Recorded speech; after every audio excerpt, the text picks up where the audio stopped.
बात तो समझिए। मुझे लगा कि कंपनी हजारों करोड़ लगा रखा है। कितना? कंपनी हजारों करोड़ लगा रखा है, तेरा तो कुछ भी नहीं लगा। तू चलेगा नहीं चलेगा, तेरे को कोई फर्क नहीं पड़ेगा। कंपनी चलेगी क्योंकि कंपनी हजारों करोड़ लगा रखी है। पहला आग, दूसरा आग। इस 450 में दर्जन भर ऐसे लोग थे जिसकी आमदनी महीने की लाख रुपया थी, 2 लाख थी, 3 लाख थी, 4 लाख थी, 5 लाख थी, 10 लाख थी। मुझे लगा कि दर्जनों लोग लाख रुपया महीना कमा रहे हैं। yes or no? Yes. तीसरा जानना चाहेंगे? Yes. तीसरा लोग कितने आए थे? 450। आज यहाँ पे हम 70 लोग हैं। कितने? 100 लोग, 70 लोग। yes or no? Yes. बाहर में ये ग्राउंड है। क्या है? ये ग्राउंड है ना, इसमें हजारों हीरे पड़े हैं। क्या पड़े? हीरा समझते हैं? Yes. बोलते नहीं कौन? Yes. हीरा कीमती है कि बस कीमती है? बेशकीमती है। बेशकीमती है। क्या है? बेशकीमती। कोई कीमत नहीं होती, इतना कीमत। हजारों हीरे पड़े हैं, उठाने वाला आप अकेले हो, कितना उठाओगे? अनलिमिटेड। हेलो, उठाने वाला आप अकेले हो और हजारों हीरे पड़े हैं, कितना उठाओगे? अनलिमिटेड। बड़ा ईमानदार हो इधर। हजारों उठाएंगे ना। कोई नहीं उठाने वाला है। उठाएंगे? Yes. जितना मन करेगा उतना उठाएंगे। Yes. Yes? Yes. जितना मन करेंगे। अच्छा पूरा मोहल्ला उठ के आ जाए तो? मिलेगा कि नहीं गारंटी नहीं। पूरा मोहल्ला उठ के आ जाए तो हाथ नहीं लगेगा। नहीं लगेगा। पूरा मोहल्ला उठ के आ जाए तो हाथ नहीं लगेगा। हमें पहली बार लगा कि पूरा भारत का आबादी 135 करोड़ है, लोग आए हैं 450। रणनीति मक्का है अखा इंडिया में इसको हरा करने का। आज ध्यान से सुनना, यहाँ पे आप अप्रोक्स 100 लोग हो, आपके दिमाग में क्या जा रहा होगा? अरे यार सिर्फ नहीं चलता है, लोग ही नहीं। ये आपका सोचने का थॉट है और मेरा सोचने का थॉट है। बताऊं, पूरी बंगाल खाली है, साला झंडा गाड़ के जाएंगे। मेरा थॉट है कि बंगाल पूरा, बंगाल से अगले 2 सालों में हम 10 करोड़ का बिजनेस करेंगे, ये मुझे दिख रहा है। और आपको क्या दिख रहा है? भीड़ वाले लोग भीड़ को ढूंढते हैं और लीडर भीड़ पैदा करते हैं। और बात मानिए, कंपनी के मालिक आदरणीय रेस्पेक्टेड श्रीमान त्रिलोक जी ने बंदोबस्त किया। बिहार लौटा, कहाँ लौटा? बिहार लौटा। उसी आप के साथ, उसी ऊर्जा के साथ मैं बहुत धन्यवाद देता हूँ उस परमात्मा को कि मुझे राइट वे में राइट डिसीजन लेने की क्षमता उन्होंने दी और जो जो मैं करता गया वो मेरे लिए शुभ होता गया। मैं बिहार लौटा। एक होता है सब घर चलाना, एक होता है सपने पूरा करना। पहले घर चलाना जरूरी है कि सपना पूरा करना जरूरी है? हेलो, घर चलाना जरूरी है कि सपना पूरा करना जरूरी है? और मेरे घर किससे चलते थे? कोचिंग और स्कूल से। तो मैंने सुबह 5 बजे से दिन के 2 बजे तक कोचिंग स्कूल बंद नहीं किया, क्योंकि मैं और मेरी माँ का जो दाल रोटी चलता था उसी से चलता था। मैंने क्या किया, 2 बजे बाद का समय को पूरा ताकत के साथ आरसी में झोंक दिया, पूरा ताकत के साथ, पागलों की तरह। जब मैं आरसी में शुरू हुआ तो कहानी बदल गया, क्योंकि मैं 5 भाई हूं। कितना भाई? 5 भाई, 2 बहन, 5 भाई, 7 भाई का मेरा परिवार है। मेरे छोटे भी शादीशुदा थे, बड़े भी शादीशुदा थे। मैं पढ़ रहा था, मेरा एजुकेशन एमए डीएलईडी है, हम 2019 तक की पढ़ाई जारी रखे हैं। जब मैं पढ़ रहा था ना तो मेरे रिश्तेदार, मेरे पड़ोसी, मेरे दोस्त, मेरे जानने वाले हमेशा तारीफ करते थे कि लड़का कुछ करेगा, क्योंकि इसके छोटे भाई भी शादीशुदा, बड़े भी, लेकिन इन्होंने नहीं किया, पढ़ाई कर रहा है, जरूर कुछ ना कुछ करेगा। और जैसे मैंने आपकी वो प्लान लेके मार्केट में गया तो वही जुबान बदल गया। अब लोग बोलने लगे कि लड़का तो गया काम से, अब तो तेल साबुन बेच रहा है।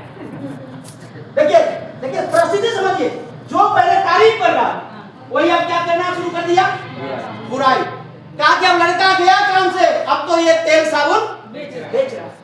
लेकिन दोस्त, लोगों ने क्या नहीं किया आंख में आंख डाल के, लेकिन हमने किसी को जवाब नहीं दिया। क्यों? जानना चाहेंगे? जानना चाहेंगे? कंपनी को हमने देखा था कि उसने देखा था? हमने देखा। और किसी को जवाब बोल के देना चाहिए, करके देना चाहिए? बजाओ ताली करके। हम अपने काम में मस्त हो गए पागलों की तरह, और इतना काम किया, इतना काम किया, इतना काम किया, इतना काम किया, इतना काम किया, इतना काम किया, इतना प्लान दिखाया, इतना प्लान दिखाया, इतना प्लान दिखाया कि अगले 10 महीने में रॉयल्टी बन गए साहब। 2015 अक्टूबर में रॉयल्टी बन गए, मात्र अगले 6 महीना, टोटल 10 महीना, जनवरी से अक्टूबर 10 महीना और मई से 6 महीना। सुनो, यस, मेरी मेरी मदर्स की इनकम सन 15 अक्टूबर की थी, 1 महीने की, वो थी 28,000। कितना? 28,000। अब मुझे आरसीएम करना चाहिए कि कोचिंग चलाना चाहिए? RCM सब लोग बोलिए। RCM पड़ोसी को बोलने से आपका काम चलने वाला नहीं है। पड़ोसी के घर में कार है, आपका काम चल रहा है? पड़ोसी के बंगले काम चल रहा है? और आज भी चाह रहे हो कि पड़ोसी बोले मेरा काम चल जाए। आपको कार चाहिए तो बोलना भी आपको पड़ेगा ही। नहीं तो कुछ लोग बोलते पड़ोसी बोल दिया तो मेरा काम चल जाए। इस चक्कर में मत रहिए साहब, अपना काम खुद करिए। ऐसा ना Yes मेरे को आरसीएम करना चाहिए, कोचिंग चलाना चाहिए, RCM लेकिन ऐसा नहीं हुआ। जब बच्चों से ऐसा लगाव होता है ना तो छोड़ने का मन, और मैं भी नहीं छोड़ पाया। लेकिन सन 2016 एक घटना को आप याद करेंगे ना तो आपको आज आपसे बहुत समझ में आ जाएगा। सन 2016 13 मई तो हमारा एक्सीडेंट हो गया। क्या हो गया? एक्सीडेंट बाइक से हो गया और ये पैर 2 जगह से टूट गया, पूरी स्टील यहां से यहां तक लग गया। जैसे मैं एक्सीडेंट किया हम बेड पे आ गए, और जैसे हम एक्सीडेंट हुए तो हमारा कोचिंग स्कूल जाना बंद हो गया। भाई हम जाएंगे नहीं तो काम होगा? No हमारा जाना बंद हो गया तो इनकम आना जीरो, यानी वो एक्टिव इनकम था। आज आप जो भी काम कर रहे हो ना सर करिए। मैं भी तो कहा कि पहले घर चलाना जरूरी है, पेट के मार के हम बहुत की चिंता नहीं कर सकते। कर सकते क्या? लेकिन हम ये कहते हैं तब तक करिए जब तक आप उस काम के बगैर जिंदा न रहिए। मौका मिले तो छोड़िए। ऐसा ना इस काम में एक्टिव इनकम, हम काम करना बंद कर दिए इनकम जीरो, हम जाना बंद कर दिए इनकम आना जीरो। तब मुझे समझ में आया असली और नकली। देखिए दोस्त, असली और नकली की पहचान करना है ना तो बुरे दौर में होता है। किस दौर में? बुरे दौर। और हम जैसी बेड पे आए तो मेरा कोचिंग स्कूल इनकम क्या हो गया? जीरो। लेकिन आरसीएम हमारे मदर्स के नीचे तब तक हजारों लोगों की टीम बन गई थी। कितने लोग? हजार लोग। हम बेड पे थे। क्या लोग बेड पे थे? क्या इन्होंने खेलना बंद कर दिया? इन्होंने आपसे बताना बंद कर दिया? मिट्टी में जाना बंद कर दिया? क्या इनकम आना बंद हो जाएगा? हेलो, जिंदगी के साथ में जिंदगी के दोस्त, हम सोचने लग कि मैं बहुत भाग्यशाली हूँ, भाइयों ने साथ छोड़ा, पड़ोसियों ने साथ छोड़ा। लेकिन मैं चीज और बोल के लाना चाहता हूँ, जिंदगी में कितने भी लफड़े हो जाए सबसे रिश्ता तोड़ना, लेकिन अपने अपलाइन से रिश्ता कभी मत तोड़ना।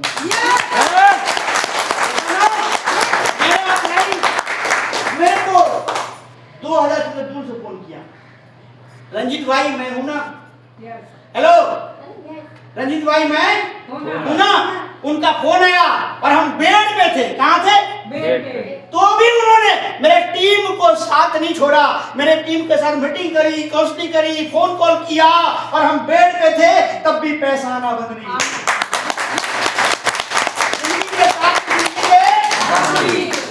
नन अदर देन मेरे रेस्पेक्टेड हीरो, मेरे गुरु, मेरे मेंटर श्रीमान गुरुदेव जय नारायण कुकना सकले बात बेटा लग जाए। वो मेरे हीरो बुरे दौर में साथ दिया और हम बेड पे थे तब भी पैसा ना बन। मैं एक चीज एहसास कराना चाहता हूँ, गौर से सुनना मेरी बातों को, आज से मत करना, लेकिन अभी की बातों को गौर से सुनना। इस देश में सबसे बुरी हालत है तो बुजुर्गों का। बुजुर्गों समझते हैं ना? Yes दो मिलके, माँ बाप मिलके 5 को पाल दिया, 5 मिलके भी 2 को नहीं पाल पा रहा। हेलो Yes हम लोग ऐसे जवान बने बैठे हैं जैसे बुढ़ाई नहीं हुई। होंगे कि नहीं होंगे? दोस्त मैं आपको बताऊं, जब मैं बेड पे था ना तो मैं कुंवारा था। मेरी माँ ने वो इतनी सेवा करी, हो सकता आज वाली पत्नी ना करे। लेकिन एक चीज मुझे बताइए, क्या कोई 24 घंटा पकड़ के बैठेगा क्या? No भाई मेरे माँ के भी तो कोई काम होंगे। 24 घंटा में जब माँ नजर नहीं आती थी और प्यास लगता था, क्या लगता था? और मैं खुद से उठ नहीं सकता था तो अंदर से आवाज आता था कि मिस्टर रंजीत, बुढ़ापे में लोग पकड़े क्यों बैठेंगे, पैसा आता है क्या?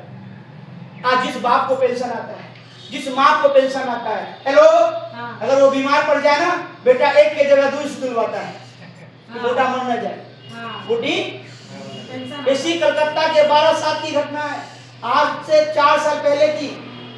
एक बेटा अपने माँ को मरने के बाद भी फ्रिज में 3 महीने रखे हुए था। आपने पेपर में पढ़ा होगा, अगर याद होगा। 12/7 की घटना है। मरने के बाद भी 3 महीना फ्रिज में रखे हुए था क्योंकि 1 लाख पेंशन आ रहा था, और वो हाथ निकाल के फ्रिज से उठा ले आके पैसा निकाल लेता था। पेंशन आता है ना तो मरने के बाद भी नहीं छोड़ता है बेटा, और सर पेंशन नहीं आता है ना तो जिंदा में इशू दिला के भेज देता है। ये सुनो, आप लोग शायद बूढ़ा नहीं होंगे, होंगे नहीं होंगे, जिंदगी के साथ भी जिंदगी के मुझे एहसास हुआ। आज मैं बताऊं आपको, ध्यान दीजिएगा, आज पूरे भारत में नजर दौड़ाइए, सबसे बुरा हालत आज बूढ़े लोगों का है। आज स्थिति उनकी बद से बदतर है। और ये मुझे एहसास हुआ जब मैं बेड पे था कि तू भी एक दिन बूढ़ा होगा, उस दिन तेरा कौन साथ देगा। और मुझे लगा कि आज अगर आज से घर में पैसे आ रहे हैं तो इसका मतलब आने वाला कई पीढ़ियों तक आएगा। और मैं जब बेड से उठा तो डिसीजन लिया कि मुझे आरसीएम करना है। क्या करना है? आरसीएम करना है। और 2017 से फुल टाइम आरसीएम हो गए। कब से? Full time. मैंने कोचिंग स्कूल छोड़ा क्या उसने मेरे को पहले छोड़ा, जाना बंद कर दिया, पैसा ना बंद हो गया। ये सुनो, यस, मैंने खेती छोड़ी, छोटे मोटे और भी काम धंधे छोड़े और एक फोकस बनाया आरसीएम। और आज जानना चाहेंगे? Yes, yes, yes. आप जितने लोग बैठे हैं ना, इतना तो हमारे टीम में टेक्निकल अचीवर है, इतने लोग मेरे टीम में टेक्निकल अचीवर है। मेरी जो हाईएस्ट टर्नओवर गई है एक महीने की 2025 में रुपया में 12 करोड़ का गया है। कितना? 12 करोड़। 12 करोड़। किसी को डाउट हो, शंका हो, मैं सुनते रहिए। आज मैं उस पोजीशन पे खड़ा हूं।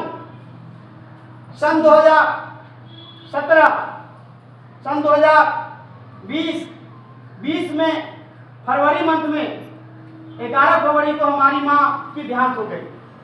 2020 11 फरवरी हमारी माँ एमरल लेवल पे थी। कौन लेवल पे? एमरल लेवल पे। 1 से 1.25 लाख पर मंथ इनकम थी, तो मेरी माँ दुनिया को छोड़ के चली गई। लेकिन धन्यवाद इस आरसीएम का, ये सेम आईडी मेरे नाम से ट्रांसफर हो गया। और ये किताब हमने नहीं छापा है दोस्त। कौन छापा है? कंपनी छापा है। कौन छापा है? इसके तीसरे नंबर एग्जांपल में देखना, तीसरे नंबर में मेरी माँ का नाम लिखा हुआ है और यहाँ मेरा नाम लिखा हुआ है और मेरा फोटो लगा हुआ है। ये किताब मैंने नहीं छापा है और आपके बीच का किसी साथी से हमने मांगा है। या सुनो, ये कंपनी छापे हुए दोस्त, पूरे भारतवर्ष के लोग इस लड़के को जानते हैं। डू आरसीएम बिजनेस ताली बजा लीजिए आप। आज मेरी माँ जब दुनिया में थी, एमरल लेवल पे थी, 1.25 लाख इनकम थी, मरणोपरांत आज उस आईडी रूबी लेवल पे बदल गया। आज जो मेरी हाईएस्ट जो पे आउट आई है फुल स्टेटमेंट एक महीने की 4,81,276 रुपया एक महीने की। इनकम टैक्स काट से व्हाइट मनी है। किसी को डाउट हो, शंका हो, हम हो गया हूं, मैं हर चीज का प्रूफ रखता हूं। मीटिंग्स के बाद मेरे से मिलना, मैं बैंक का मैसेज दिखाऊंगा आपको। एसबीआई बैंक का मैसेज जो पैसा से मिलती है, आपसे नाम से मैसेज दिखाऊंगा आपको। टीडीएस कार्ड पे जो मेरे अकाउंट में पैसा है 4,71,650 रुपए एक महीने की इनकम ट्रांसफर हुई हमारे अकाउंट में।